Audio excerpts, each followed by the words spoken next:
નમસ્કાર દોસ્તો, મારું નામ છે ફાલ્ગુન ડાબી. તમે બધા જ લોકો જોઈ રહ્યા છો ફાલ્ગુન ડાબી ઓફિશિયલ યુટ્યુબ ચેનલ, અને આજના વિડીયોમાં તમારા બધા જ લોકોનું હાર્દિક સ્વાગત કરું છું. એક વાત છે, આપણી આસપાસ આપણે વારંવાર સાંભળતા હોઈએ કે લોકો જોડે આપણે જ્યારે ઊભા રહીએ, આપણે જ્યારે મળીએ ત્યારે દરેક વ્યક્તિ ઉપર ધ્યાન આપો અને તમે વાત કરો એના કરતાં વધુ સાંભળો.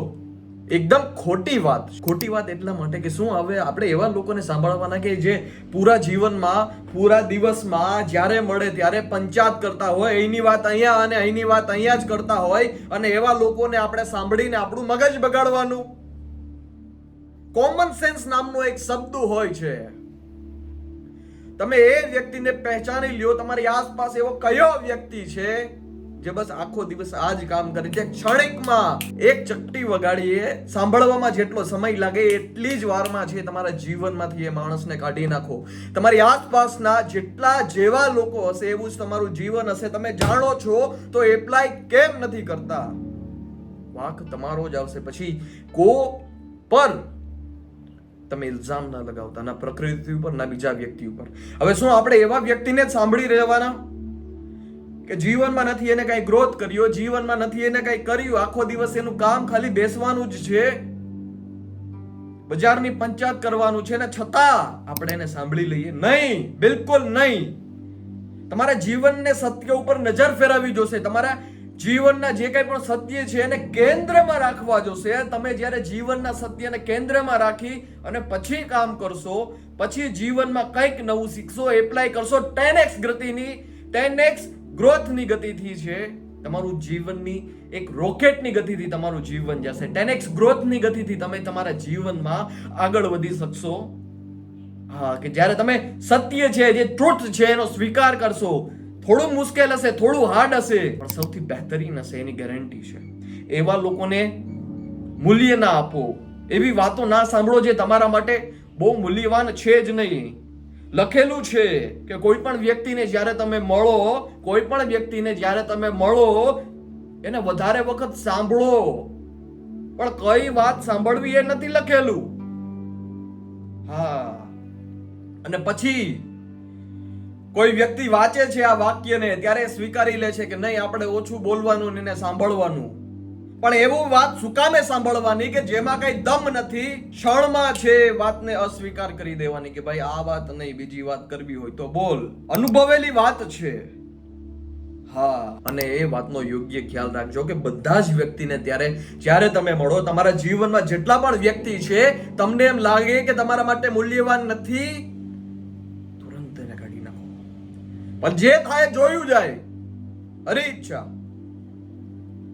પણ તમને જે બાધારૂપ બનતા હોય, તમે એને ના કાઢો તો પછી તમારાથી મોટો કાયર કોઈ આ દુનિયામાં ના કહેવાય. દોસ્ત, એ વાત તમારે યોગ્ય રીતે મગજમાં ફિટ કરી લેવી જોશે. હા, અન્ય લોકો સાથે સીમાઓ સેટ કરો. આની સાથે આ એટલે એટલું જ, એનાથી વધારે નહીં. સીમાઓ સેટ કરો.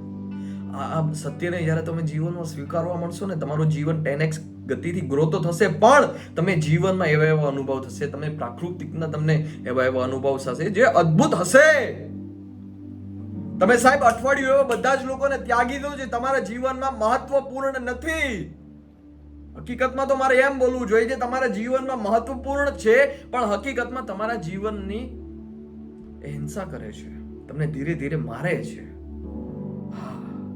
એવા લોકોને તુરંત દૂર કરી દો. પછી જો સાહેબ જીવનમાં કેવી મજા છે, આનંદ જ આનંદ છે. તમે એમ વિચારતા હોય કે તમે એકલા પડી જશો, તો નહીં દોસ્ત, મેં અકેલા નહીં હું, પર મેં સિર્ફ અકેલા ही काफी हूं.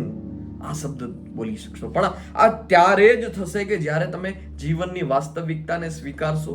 તમે એવા લોકોથી દૂર થશો જે તમારા જીવનમાં, તમે તમારા એવા ફ્રેન્ડ સર્કલથી દૂર થશો જે તમારા જીવનમાં કઈ વેલ્યુ નથી એડ કરી શકતા.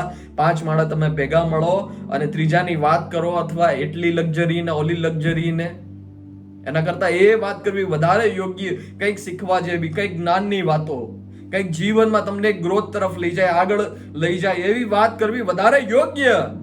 તમે સમજો છો છતાં કરતા નથી. હા, તમારી સેવા ના કરતી વસ્તુને તુરંત ત્યાગ કરો. મહત્વપૂર્ણ નથી, તુરંત ત્યાગ. ક્યારે કોઈનો વિશ્વાસ સ્વીકાર ન કરો. હા, ક્યારે કોઈનો કોઈ પણ ધની માણસ હોય, ધની માણસને કાંટો લાગે તો પણ ગામ આવે. સાયકલ ઉપરથી ધની માણસ પડી જાય તોય ગામ ખબર કાઢવા આવે. પણ કોઈ એક ગરીબ માણસ હોય ને સાહેબ, હા, હોસ્પિટલમાં હોય, છેલ્લા શ્વાસ ઉપર હોય, ત્યારે ગામ ન આવે. કારણ શું? કે જીવનની વાસ્તવિકતા આ જ છે. કોઈ પણ માટે, મદદ માટે તમે કોઈ પણ ને સ્વીકાર ના કરો. બને ત્યાં સુધી કરો જ નહીં સાહેબ. તમે સ્વયં કેફેબલ છો, તમે સ્વયં બળવાનો છો, યુ આર અ પાવરફુલ, તમે એક શક્તિશાળી છો, તો શું કામે તમે હાથ ફેલાવો છો? જીવનનો આવા સત્યોને જ્યાં સુધી તમે સ્વીકાર નહીં કરશો ત્યાં સુધી બધું ખાલીપણું જ લાગશે અને લાગવાનું જ છે. આસપાસના નકામા લોકોને દૂર કરી